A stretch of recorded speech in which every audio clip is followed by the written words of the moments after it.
Nah, masalah kita mau berdevosi kepada Bunda Maria secara khusus atau tidak itu personal masing-masing. Berarti tidak diharuskan sebenarnya ya? Dan mungkin dulu sempet kayak merasa kayak apa ya, lebih ke arah satu case, jadi membuat kayak aduh males banget nih, jadi kayak apa ya, rasa bukan kecewa tapi kayak menjadi males lah jadinya untuk ke gereja gitu. Kayak gitu. Tapi kalau mengacu ke gereja Katolik, ajaran resminya, dogmanya adalah 4 tentang Maria. Maria tetap perawan, Maria digandung Maria utama Bunda Allah, Maria tetap perawan. Karena waktu itu memang sempat koma ya, kita sempat koma 7 hari gitu kan. Jadi kayak ya udah, yang cuma kita bisa bilang ya kita rosario gitu. Ya udah cuma bisa lagi macam doa, ya doa yang satu-satunya kita doakan itu doa rosario. Jadi ya kayak memang dengan doa rosario itu jadi kayak mungkin satu menenangkan.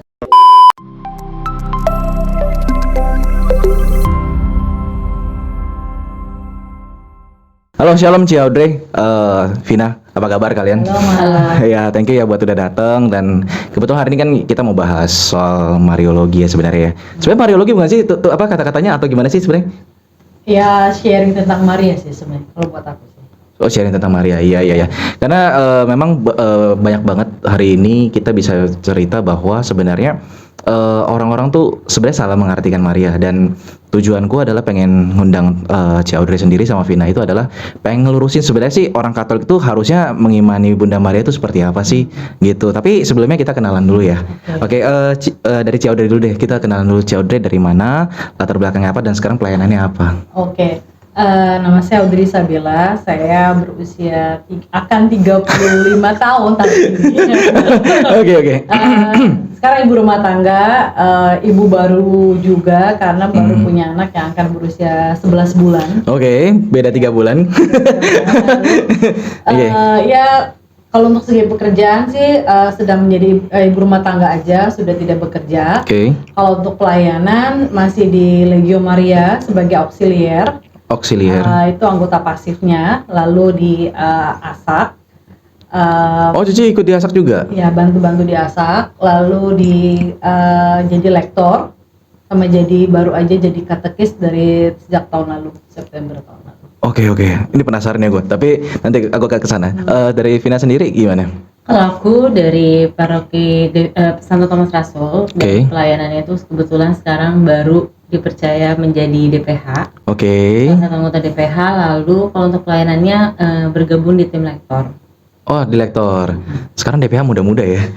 Iya, coba menyapa generasi muda. Memang harusnya seperti itu sih, karena kalau takutnya yang senior terus kan biasanya anak muda nggak kena touch ya sebenarnya. Tapi ya balik lagi sebenarnya ke pembawaan masing-masing sih.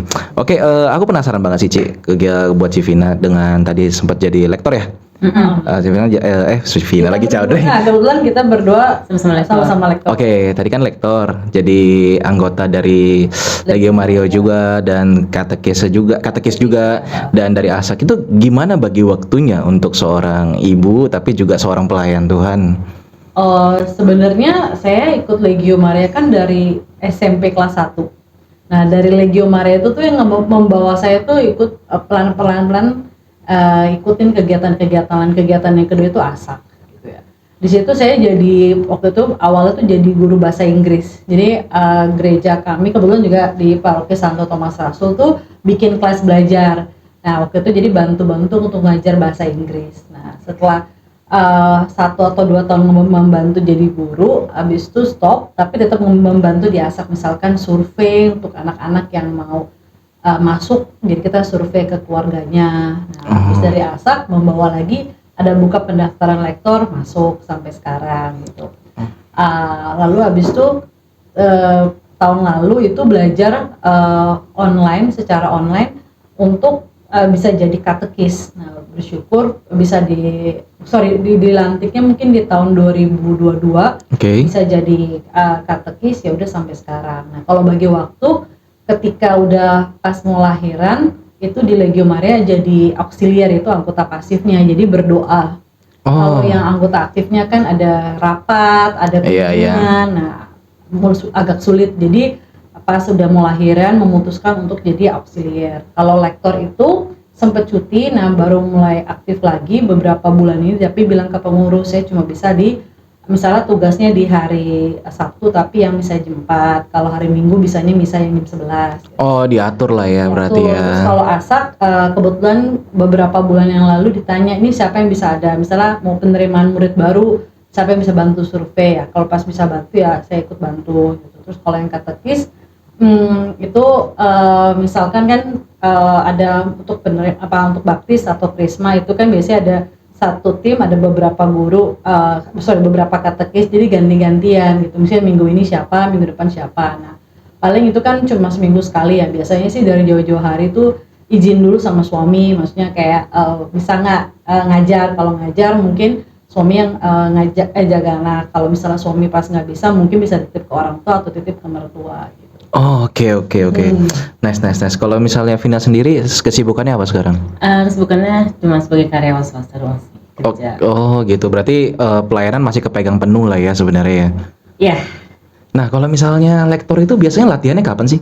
kebetulan kalau kita sih cenderung udah nggak latihan ya. Sebenarnya lebih ke para persiapan pribadi masing-masing kalau mau tugas. Gitu. Oh. Jadi hanya dilatih di awal saja, di awal pertama penerimaan. Habis itu kalau mau tugas kita persiapan masing-masing.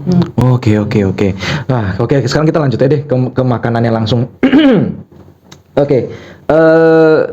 Tapi kedengaran kalau Vina sendiri ini udah terjun di pelayanan udah lama ya? Kebetulan aku dari kecil.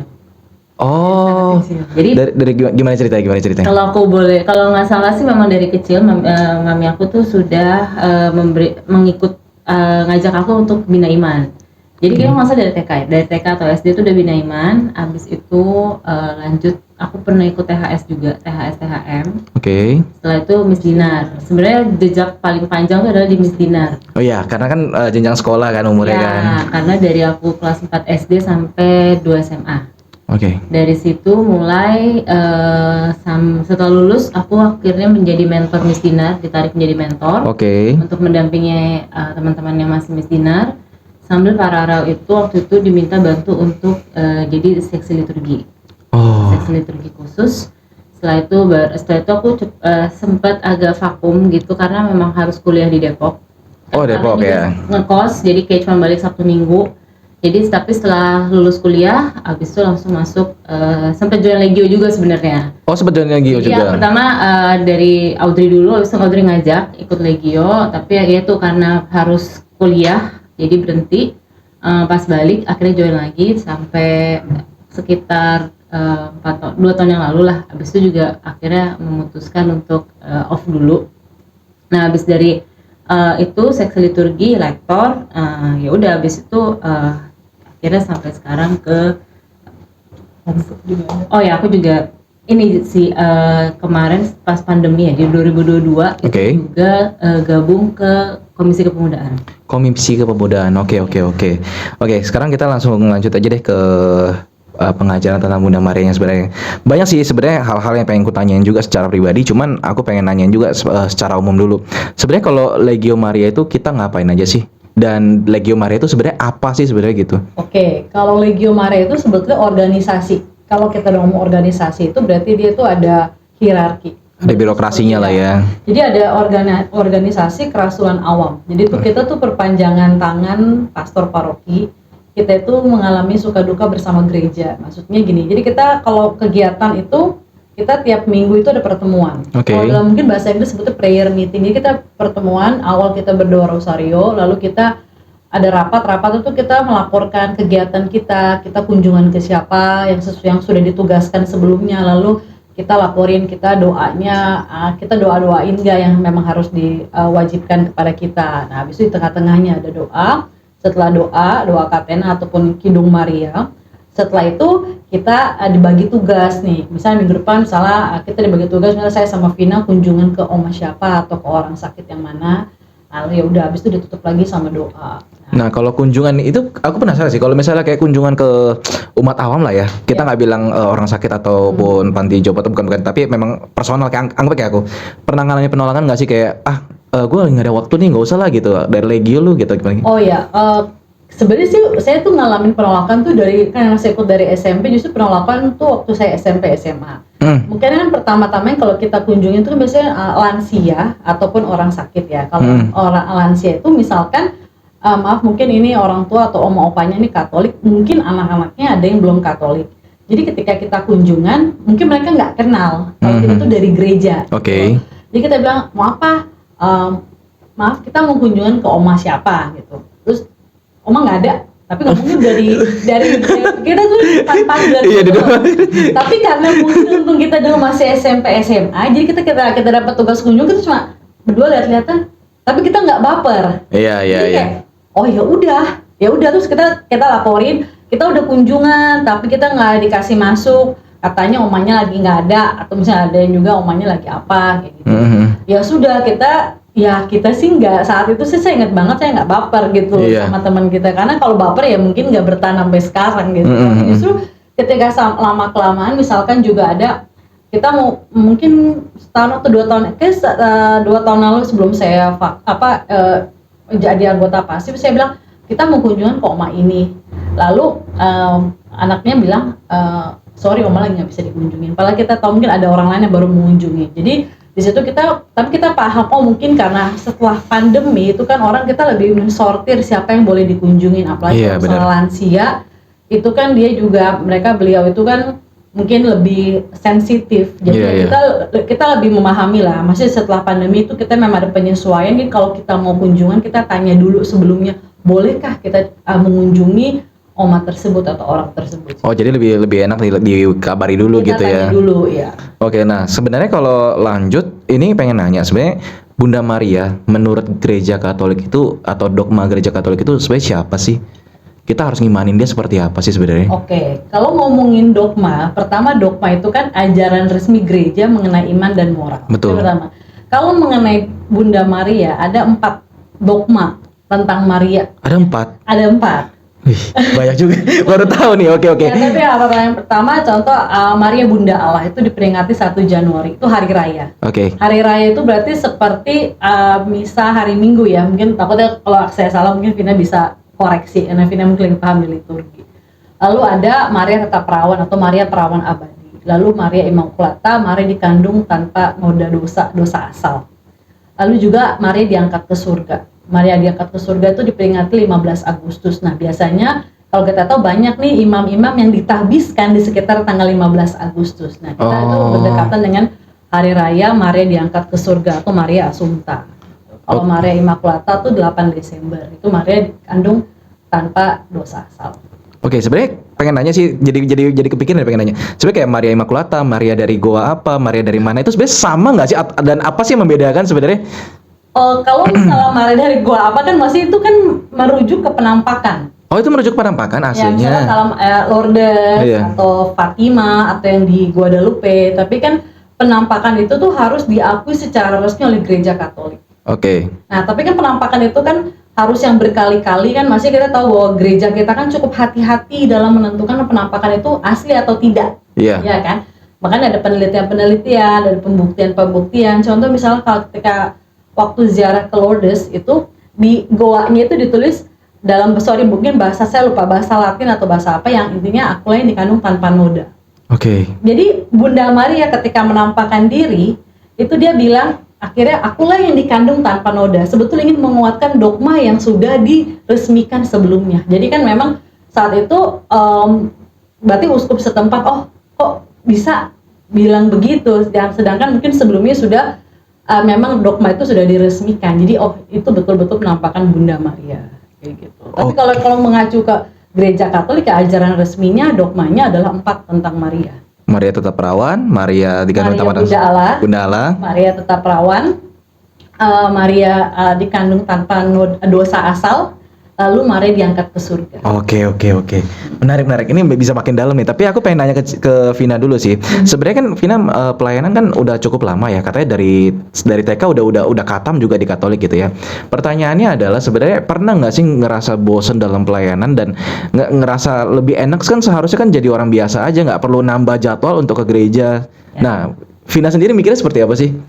Dibilang bukan bosen sih, tapi lebih ke arah jenuh, dan waktu itu mungkin memang sempet kok aku vakum beberapa tahun gitu ya. Oh, sempat vakum juga? Vakum karena ya tadi kan karena kuliah itu aku vakum, paling cuma Sabtu Minggu nggak pelayanan lah ya, nggak bisa pelayanan yang komitmen gitu ya, dan mungkin dulu sempet kayak merasa kayak apa ya, lebih ke arah satu case jadi membuat kayak aduh males banget nih, jadi kayak apa ya, rasa bukan kecewa tapi kayak menjadi males lah jadinya untuk ke gereja gitu. Terluka dengan orang pelayanan ya? Lebih ke pelayanannya, kayak harus ketemu ini, menghadapi drama-drama.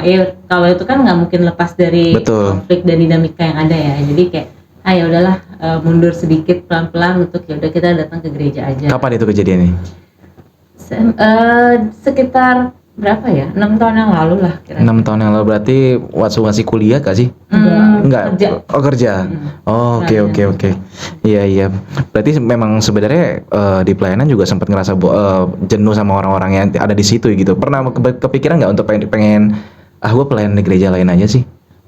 Dalam ranah Katolik ya tetap ya, maksudnya misalnya tertanam sekarang di Thomas Rasul, tapi pengen mau ke Andreas aja lah pelayanannya gitu. Enggak sih, kebetulan karena aku tipenya orang yang loyal ya. Enggak sih, dan juga sebenarnya kayak mencoba nih, pernah kan kayak sekali-sekali kayak misa di mana gitu, di gereja lain, tapi kayak feelsnya beda aja gitu, nggak feels like home gitu loh kalau misalnya di gereja lain gitu kan. Sekarang ini juga sempat beberapa karena komisi kepemudaan kan juga jadi membuat aku harus keliling ke beberapa paroki gitu ya. Oke. Jadi kayak mungkin ngeliat dinamikanya kayak ya tetaplah kayak masih hatinya tuh di Bojong. Oke, nice. Aku senang sih sama semangatnya karena kan sebenarnya tapi itu aku bisa bilang bahwa memang fokus pelayananmu udah mulai murni sih. Karena kan kalau yang nggak murni biasanya ada tekanan sedikit udah langsung cabut dan nggak mau pelayanan lagi. Ya. Kayaknya mama juga aktif ya di pelayanan ya? Kebetul. Nah, di WK mungkin? Enggak juga sih. Oh, enggak juga. Justru mami kita tuh baru aktif sekitar di 2016. Itu pertama kali adalah ikut join Prodiakon. Oh. Itu pertama kalinya kegiatan gereja yang membutuhkan komitmen panjang ya, yang diikuti oleh mami kami. Mungkin sebelumnya itu yang mulai aktif duluan adalah papi kita gitu. Papi kita ikut CAP, BLCAP, terus salah satu ini juga menjadi pelopor meditasi. Meditasi rohani ya? Iya. Jadi kayak nah itu mulai setelah papi kita langsung mami kita juga mulai terpanggil jadi prodiakon. Oke. Nah, thank you Vina. Aku pengen balik ke Ciaudrey. Sebenarnya itu kan kalau kepada Bunda Maria sebenarnya kita berdevosi ya jatuhnya ya kalau itu. Nah sebenarnya definisi devosi itu apa sih? Karena kan sebenarnya ada orang-orang yang langsung ngerasa kayak gue nggak perlu kok berdevosi sama Bunda Maria, gue bisa langsung ke Tuhan Yesus kok, ngapain gue harus lihat Bunda Maria? Nah bisa dibantu jelasin nggak sebenarnya devosi itu apa sih dan kenapa harus gitu? Kalau devote atau devosi kan kita kayak penghormatan ya, memberikan penghormatan secara khusus gitu. Sekarang pertanyaannya harus atau enggak, itu balik ke masing-masing. Ya. Karena kan dia merasa perlu, itu kan merasa perlu atau tidak, bukan masalah harus atau tidak kalau masalah devosi. Ya. Lalu sekarang gini, sekarang sikap kita terhadap ibu kita tuh bagaimana? Harus hormat ya. Kalau kita misalnya di sini kita ngomong umat Katolik menganggap Yesus adalah Tuhan. Nah, Maria adalah ibunya. Sekarang sifat paling dasar adalah respect. Iya dong. Ya, gitu aja. Kita main ke rumah orang kan pasti kalau ada emaknya kita respect gak enak gitu. Sifat yang pasti sikap kita terhadap Maria adalah pertama-tama adalah hormat. Itu sebenarnya sangat sederhana sih. Maksudnya simpelnya seperti itu. Nah, masalah kita mau berdevosi kepada Bunda Maria secara khusus atau tidak itu personal masing-masing. Berarti tidak diharuskan sebenarnya ya? Tidak, kalau diharuskan menurut saya tidak ada devosi yang harus berdevosi, tapi bagaimana kita melihat sosok Maria ini seperti apa. Nah, kalau pertama kita yaudah basicnya kita menghormati Bunda Maria, itu pertama basic yang kita pegang, menghormati Bunda Maria. Tapi kalau kita mau mengenal dan melihat lebih dalam, Maria itu adalah sosok yang istimewa, makanya ada dogma khusus, ada dogma tentang Maria aja sampai 4 gitu. Iya. Contoh kalau ketika, dan juga itu yang kita respect ya, menghormati Bunda Maria. Dan yang kedua, kita lihat dari kitab suci, Yesus itu membuat mukjizat pertama kali di pernikahan di Kana. Ada sosok siapa di sana? Bunda Maria. Sosok Bunda Maria. Saat itu kan Yesus tanya, mau apa engkau dari aku, Ibu? Waktuku belum tiba. Tapi di situ Bunda Maria sosok yang bilang ke pelayan, lakukan apa yang dia perintahkan kepadamu. Di sini Bunda Maria tuh mau spotlightnya tuh nggak ke dia, tapi ke Yesus.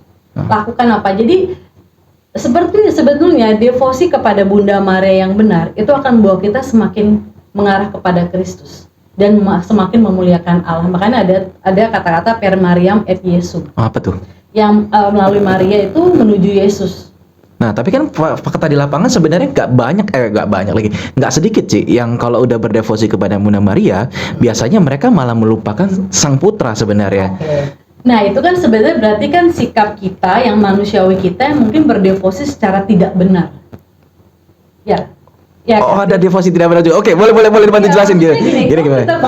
Makanya devosi yang benar kepada Bunda Maria itu akan membawa kita semakin bersatu dengan Kristus dan memuliakan Allah. Oke. Gitu. Jadi kalau misalnya kita malah lebih mengagungkan Maria, berarti kita harus mengkoreksi, mengevaluasi cara kita berdevosi. Oke. Gitu. Karena kita harus balik ke peristiwa pernikahan di Kana. Bunda Maria sendiri tidak membawa spotlightnya itu kepada dia, tapi dia membawa spotlight itu kepada putranya.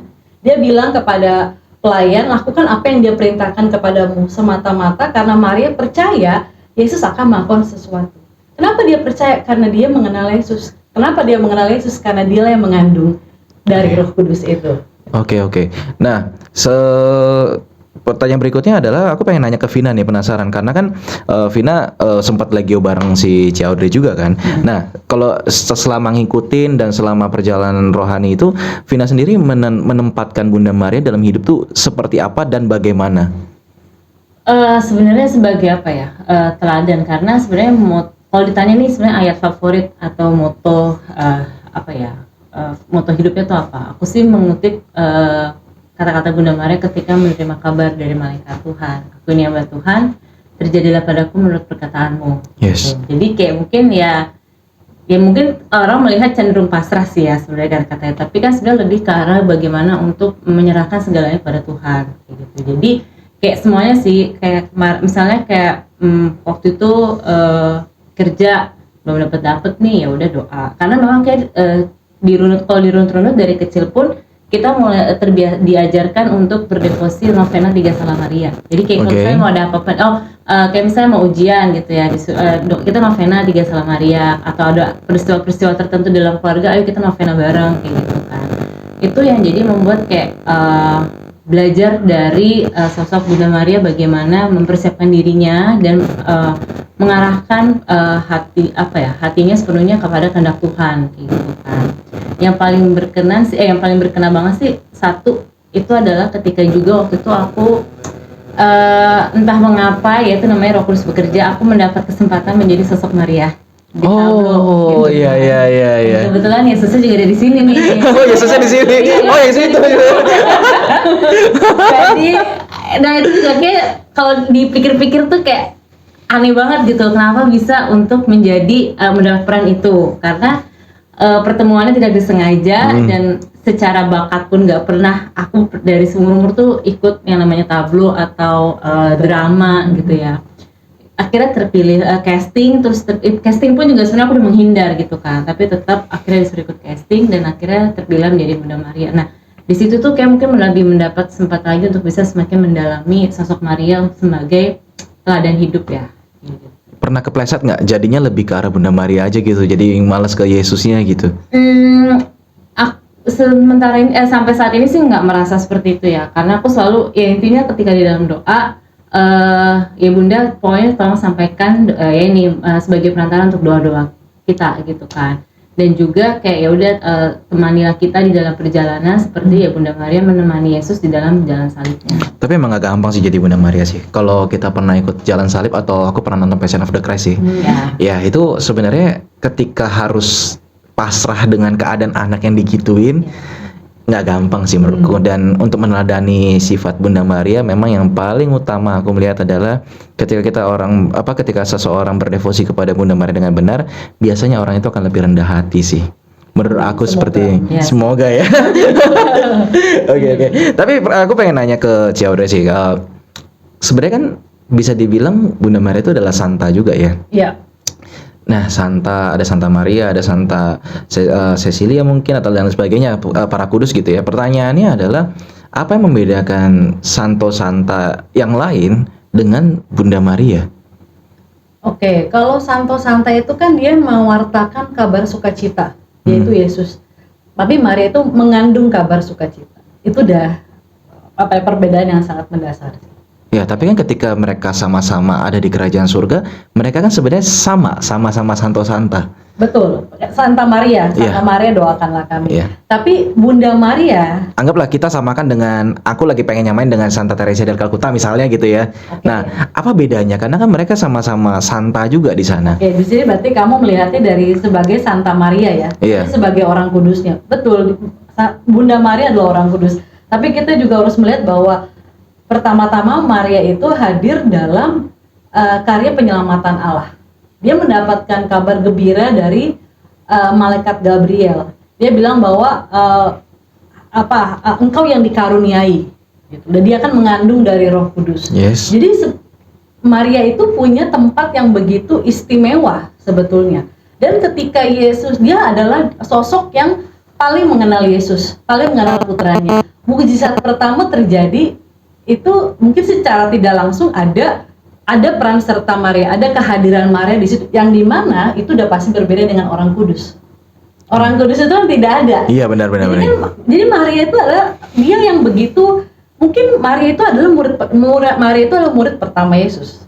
Ya, jadi untuk kalau disebut orang kudus sama semua orang kudus, tapi kita harus lihat balik ke belakang, Maria itu sangat istimewa dalam dengan Yesus pun dia sangat istimewa karena dia tuh sangat bersatu dengan putranya. Makanya ada dogma Maria diangkat ke surga itu karena Maria diangkat dengan jiwa dan raganya ke surga untuk bersatu dengan putranya. Oh, I see. Nah, kalau dari sana kan tadi kayak si Vina sempat cerita ya, Ci, bahwa dia diajarkan untuk berdevosi 3 Salam Maria. Nah, dan di gereja juga nggak jarang sih orang kan terkabulnya doa novena 3 Salam Maria segala macam. Tapi jujur aku nggak mau ngomong orang lain. Ini gue ngomongin diri gue sendiri ya, bahwa aku pernah namanya rosario sampai 9 putaran, novena 3 Salam Maria, bahkan apapun lah gitu. Hanya untuk waktu itu kan memang imannya masih belum dewasa, jadi pasti minta dong.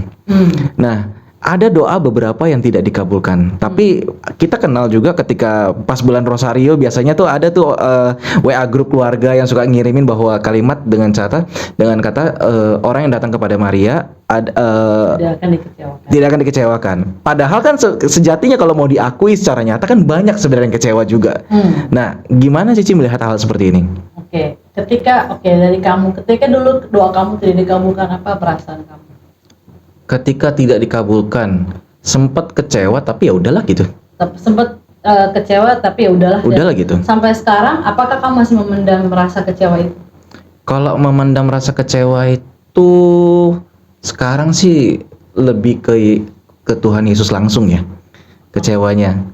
Maksudnya kamu kecewa, masih ada rasa kecewa itu? Kalau rasa kecewa itu kayaknya lebih ke arah ya udahlah, mungkin memang udah jalannya harus begini gitu. Tapi ya udahlah, berarti kan udah lebih. Ada sih, pasti harus diakui ada. Harus diakui ada. Kalau saya pribadi menganggap orang yang kecewa itu suatu hal yang sangat normal. Oke. Itu sangat manusiawi, bahwa kita itu adalah proses kita beriman, proses jatuh bangun. Kalau saya pribadi pun merasa sampai sekarang saya itu proses beriman, walaupun kami berdua itu dibaptis dari bayi, itu proses beriman itu pasti jatuh bangun. Menurut saya itu suatu hal yang harus disadari. Kita menyadari bahwa kita ini orang lemah. Disitulah rahmat Tuhan akan bekerja sebetulnya. Dan kalau masalah doa novena 3 Salam Maria, itu kita harus tahu bahwa kita berdoa bersama Maria.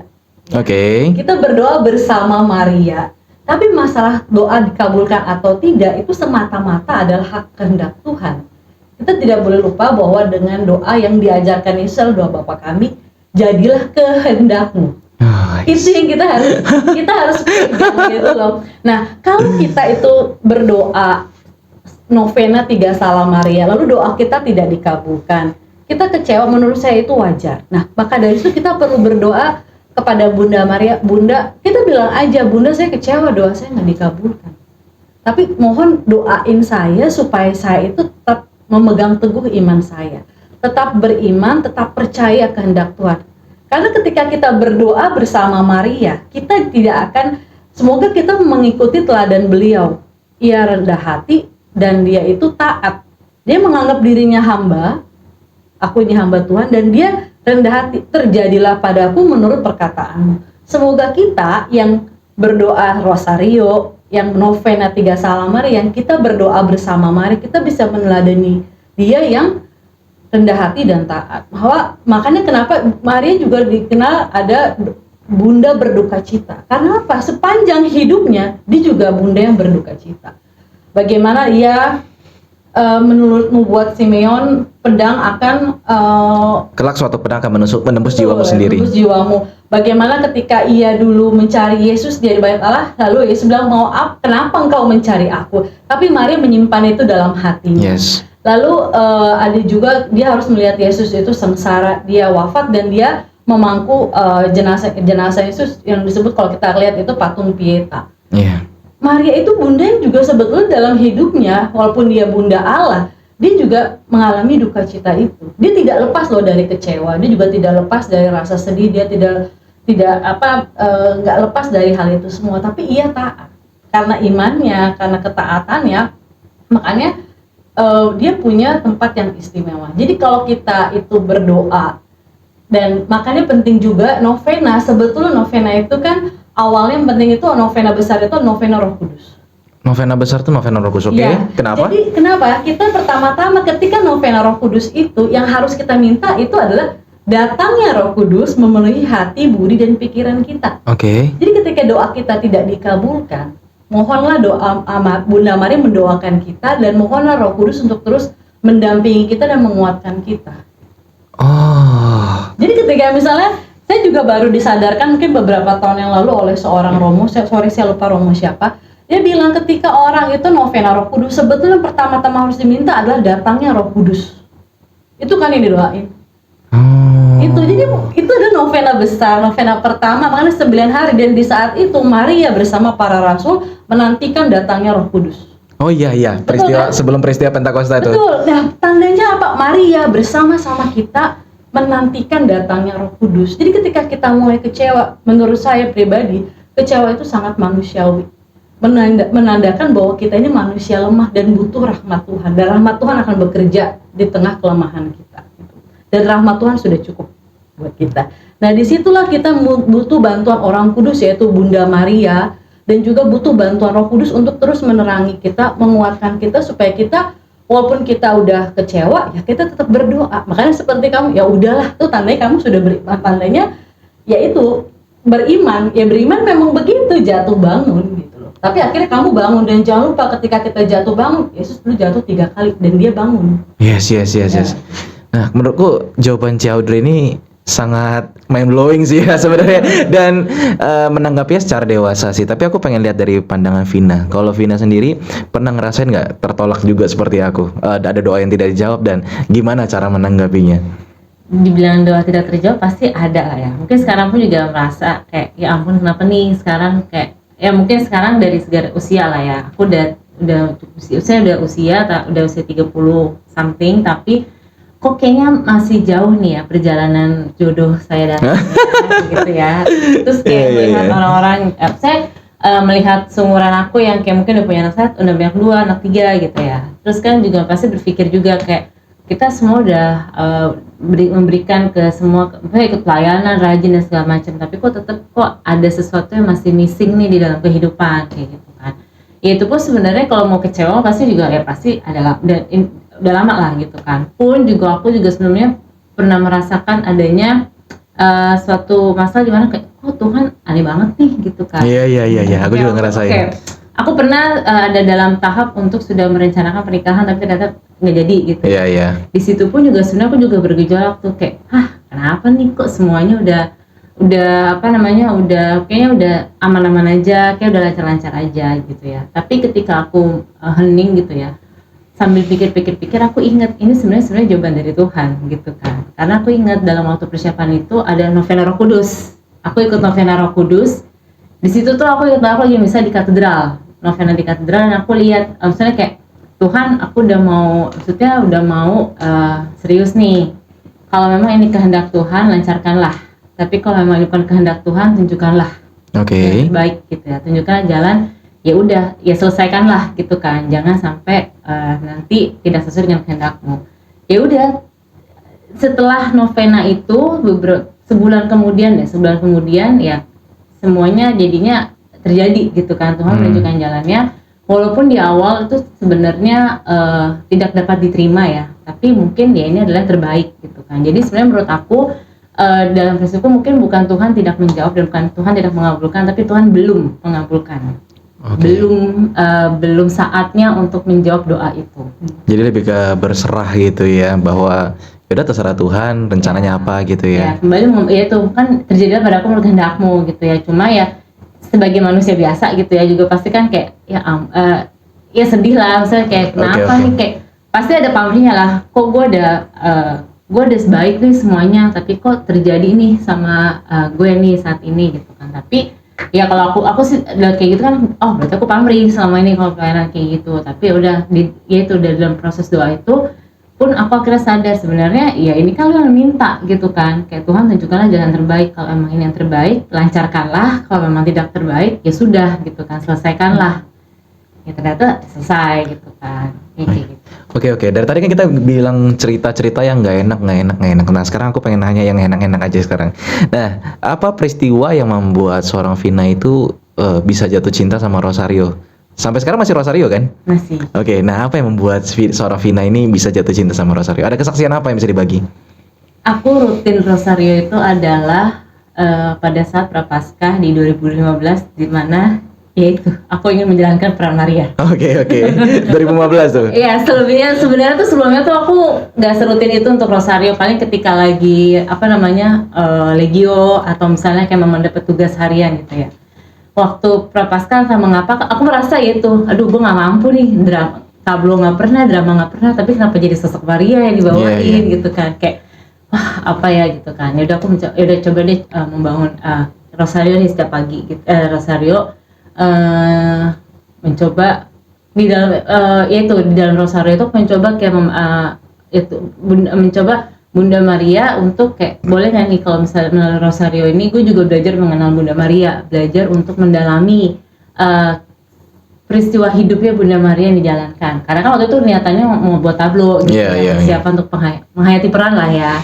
Cuma setelah itu pun sebenarnya jadi kayak kalau ketika aku ngadu Rosario pagi itu ada sesuatu yang hilang. Oh, ada sesuatu yang hilang, oke. Kayak aduh gue nggak tenang nih gitu kan. Dan kayak merasa kalau misalnya aku Rosario pagi jadi kayak merasa kayak siap aja gitu, kayak karena kan pasti ada banyak misalnya kayak entah mau presentasi lah atau entar mesti ada tugas kerja atau segala macam. Jadi kayak merasa ketika aku Rosario ya merasa tenang, kayak merasa oke, gue udah meminta berkat lah di dalam di pagi hari untuk menjalani hari ini kayak gitu. Jadi kayak ya menjadinya seneng aja gitu untuk bisa doa Rosario di setiap hari. Dan akhirnya jadi kebiasaan gitu ya. Ya. Kalau Ciaude sendiri gimana? Kan awal mulai saya ingat banget, saya dulu waktu Rosario Lingkungan SD kalau nggak salah tuh saya nggak ngerti Rosario tuh gimana. Saya ingat banget dulu didampingi Vina sama satu lagi tetangga saya yang seumuran, ini loh caranya begini. Nah terus SMP kan saya ikut Legio itu kan kita pasti ada Rosario kan setiap pertemuannya. Sebenarnya dimulai dari situ. Oh, oke. Yang awalnya jadi keharusan, tugas, akhirnya tuh menjadi kebiasaan. Jadi sebetulnya kan Rosario itu kan bersama Maria itu kita mengenangkan peristiwa Yesus.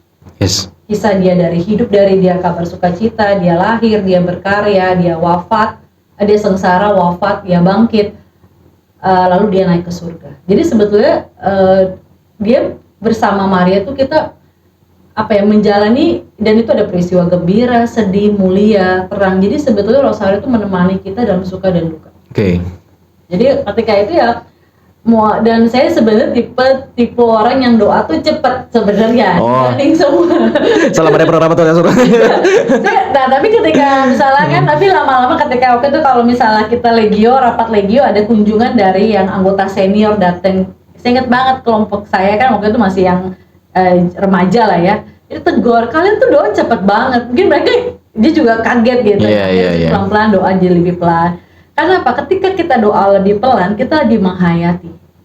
Ketika kita menghayati, entah kita dari kan Rosario ada doa Bapa kami, dari aku percaya Bapa kami, Salam Maria kemuliaan. Jadi ketika kita betul-betul menghayati doa itu, kita berasa bahwa apa ya, kita sangat mensyukuri bahwa Tuhan itu dan Bunda Maria menemani kita dalam suka dan duka.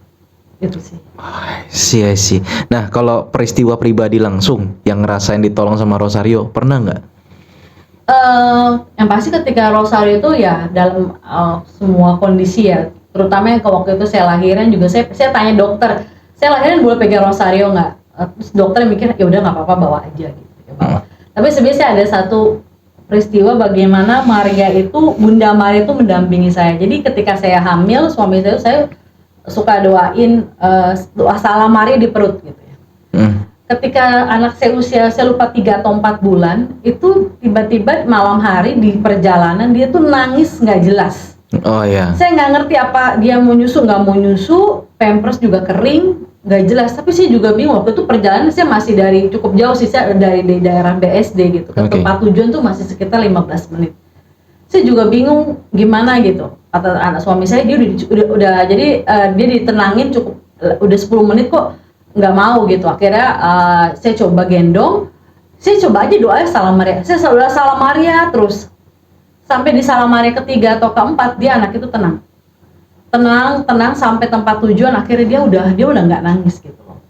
Akhirnya ketika dia mulai misalnya di rumah ya, mungkin kalau anak kecil mungkin dia bayi, mungkin dia namanya night terror, saya juga nggak tahu apakah dia mimpi buruk gitu ya. Yang pasti bukan karena dia lapar, bukan karena dia pampers, tapi yang kalau dia tiba-tiba nggak jelas nangis kenapa, saya doain Salam Maria. Mungkin bukan di satu pertama Salam Maria dia langsung diem, tapi itu ketika saya doa Salam Maria itu saya bener-bener doa itu sangat fokus. Saya nggak Rosario, tapi saya bener Salam Maria.